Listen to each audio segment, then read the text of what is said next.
तीसरा दिन चतुर्मास, गीता का अध्याय 14। ततः श्वेतैर्हयुक्ते महती स्यन्दने स्थितौ माधव पांडवश्चैव दिव्यो शंखौ प्रदत्तुमः। इसके बाद सफेद घोड़े पर महान रथ पर बैठे हुए लक्ष्मीपति भगवान श्री कृष्ण और पांडुपुत्र अर्जुन ने भी दिव्य शंखों को जोर बजाया। पांडव और कौरवों की सेना दोनों ओर खड़ी है। आप चतुर्मास में गीता के 6 श्लोक प्रतिदिन सुनने के लिए संकल्पित कार्य को सुन रहे हैं, आनंद ले रहे हैं। पंचजनियम हृषम कीसम देवदत्तम जनार्दनम पांड्रो दद्धौ महाशंखम भीमा कर्म विकोद्रः। पंचजन्य नाम का शंख श्री कृष्ण भगवान ने बजाया। धनंजय ने देवदत्त नाम का शंख बजाया। भयानक कर्म करने वाले विकोदर भीम ने पौंड्र नाम के शंख को बजाया। इस तरह से शंख की बजने की ध्वनि सुनानी पड़ने लगी। अनंत विजयम राजा कुंती पुत्रो युधिष्ठिरः नकुलः स्वदेश सुघोषमणि पुष्पकौ। इस तरह से हरेक लोगों ने अपने अपने शंख को बजा करके युद्ध को शुरू करने का प्रण लिया। कायश्च परमे श्वासा शिखंडी च महारथा धृष्टद्रुम्नो विराटश्च सात्विकी च पराजितः द्रुपदो द्रौपदेयश्च सर्वशः पृथ्वीपते सौभद्रश्च महाबाहु शंखान दध्मो पृथक पृथक। हे राजन, श्रेष्ठ धनुष वाले काशीराज और महारथी शिखंडी धृष्टद्युम्न एवं राजा विराट, अजय सात्विकी, राजा द्रुपद, द्रौपदी के 5 पुत्रों और लंबी लंबी भुजाओं वाले सुभद्रा पुत्र अभिमन्यु, इन सभी ने जोर जोर से अलग अलग शंख बजाए और युद्ध की अपनी तत्परता को सबके सामने दिखाया। श्री कृष्ण गोविंद हरे मुरारे हे नाथ नारायण वासुदेव, हे नाथ नारायण वासुदेव, हे नाथ नारायण वासुदेव।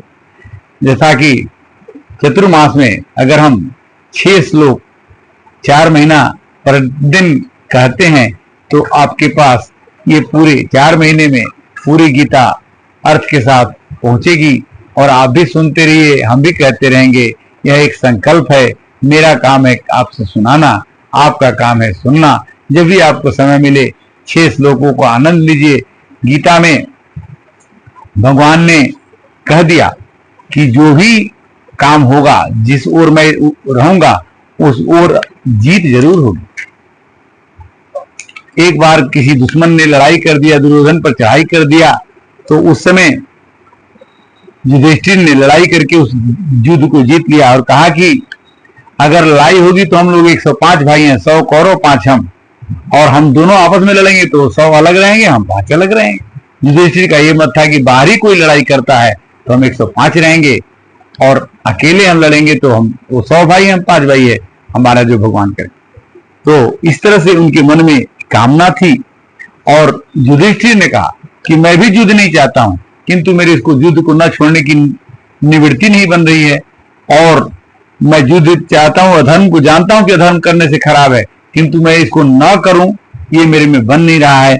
लगता है कि मेरे कोई ऐसी शक्ति है जो मेरे से जबरदस्ती इस काम को, लड़ाई की भावना को उत्पन्न करती है। अर्थात इसमें ऐसा लगता है कि जो मनुष्य चाहता है कि मैं ऐसा कर लूं वो हो नहीं पाता, और जो चाहता है कि वो नहीं चाहता कि न करूं उसको भगवान करने नहीं देते।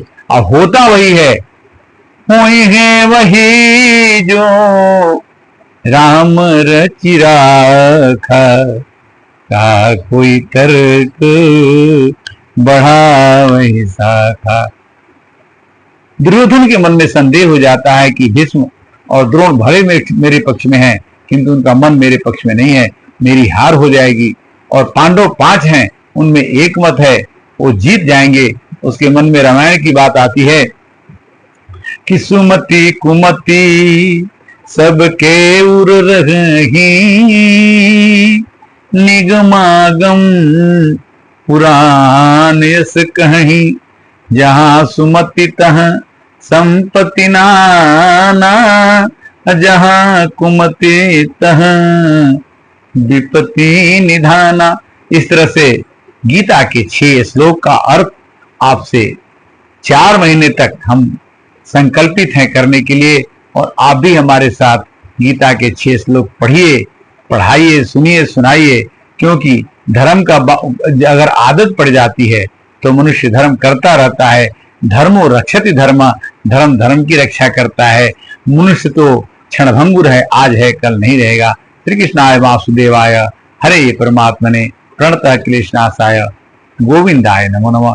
कल गीता के प्रथम अध्याय के 6 श्लोक के साथ पुनः मिलेंगे। तब तक के लिए श्री कृष्णाय वासुदेवाय हरे परमात्मने प्रणतः क्लेशनाशाय गोविंदाय नमो नमः।